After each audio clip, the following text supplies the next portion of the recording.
Hello সবাইকে, সবাই কেমন আছে? তো অনেক দিন বাদে কিন্তু চলে এলাম একটা ছোট্ট একটা রেসিপি শেয়ার করতে। তো চলো তো দেখে নিই আজকের রেসিপিটা কী আছে আর কী তোমাদের সঙ্গে শেয়ার করব। চলো দেখে নিই। সকলকে প্রথমে জানাবো শুভ দুপুর। তো আজকে তোমাদের সঙ্গে আমি শেয়ার করব আমি কিভাবে ঘরে বিরিয়ানি বানাই। তো দেখতেই পাচ্ছ চালটা কিন্তু আমার অলরেডি বয়েল হয়ে গেছে। তো বয়েল করার পর আমি দেখো কি করছি, এখানে প্রত্যেকটা গরম মশলা মানে যতগুলো আস্ত গরম মশলা আছে সেগুলোকে থেতো করে নিয়েছি আর জায়ফল আর যে জয়িত্রীটা রয়েছে সেটাকে হালকা একটু গরম করে নিয়ে সেটাকে ডাস্ট করে নিয়েছি। আর এখানে সবাই চেনো, এটা হচ্ছে পেঁয়াজের বেরেস্তা। তো পেঁয়াজটাকে আমি কুচিয়ে সেটাকে বেরেস্তা বানিয়ে নিয়েছি আর ঠিক এইরকমই একটা কালার দেব। তার সঙ্গে দেব আমি আতর। আর এই বিরিয়ানিটা আমি কিন্তু লেয়ার করে করে করব, সব কিছু পরিমাণটা একটু অল্প অল্পই দিতে হবে।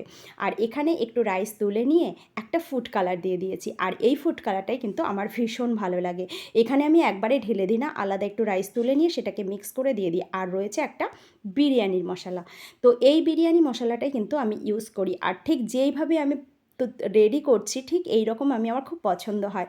আর অবশ্যই যেটা দিতে হবে সেটা রয়েছে গোলাপ জল, কেওড়া জল। এটাও কিন্তু আমি অবশ্যই একটা ঢাকনায় করে ঢেলে নিয়ে হালকা করে ঘুরিয়ে দিই যাতে কিনা বেশি পড়ে যায়।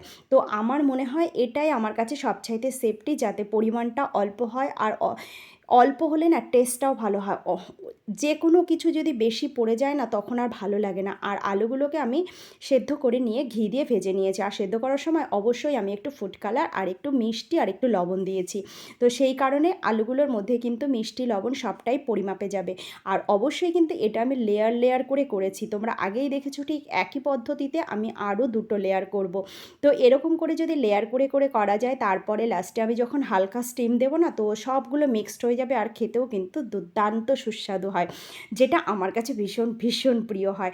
তো বন্ধুরা তোমাদেরকে বলবো তোমরাও যদি মনে করো এই রকমভাবে বিরিয়ানি করবে তো করতে পারো। আর এটা ছিল আমার ফেভারিট চাটনি, এর মধ্যে আমি দিয়েছিলাম ধনেপাতা, কাঁচা লঙ্কা, কাঁচা রসুন আর লেবুর রস, সম্পূর্ণটাই কিন্তু লেবুর রস। তার সঙ্গে ছিল একটু টমেটোটাকে হালকা সেদ্ধ করে নিয়ে আমি টোটালটাকে পেস্ট করে নিয়েছি।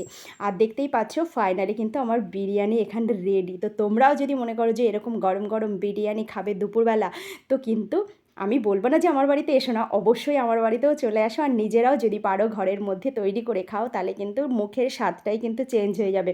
আর আমার বাড়িতে সবাই এটা খুব পছন্দ করে, বিশেষ করে আমার ছেলে। আর আমার বানানোটা সার্থকও হয়। তো বন্ধুরা তোমরা সকলেই কিন্তু দেখলে আমি কিভাবে বিরিয়ানি তৈরি করি। তো আমি এই রকমভাবেই বিরিয়ানি তৈরি করি। তোমাদের যদি ভালো লাগে তাহলে কিন্তু অবশ্যই অবশ্যই করে একটা লাইক এবং কমেন্ট করো, ঠিক আছে? তো আজকের মতন টাটা, আবার দেখা হচ্ছে অন্য কোনো ভিডিওতে। টাটা।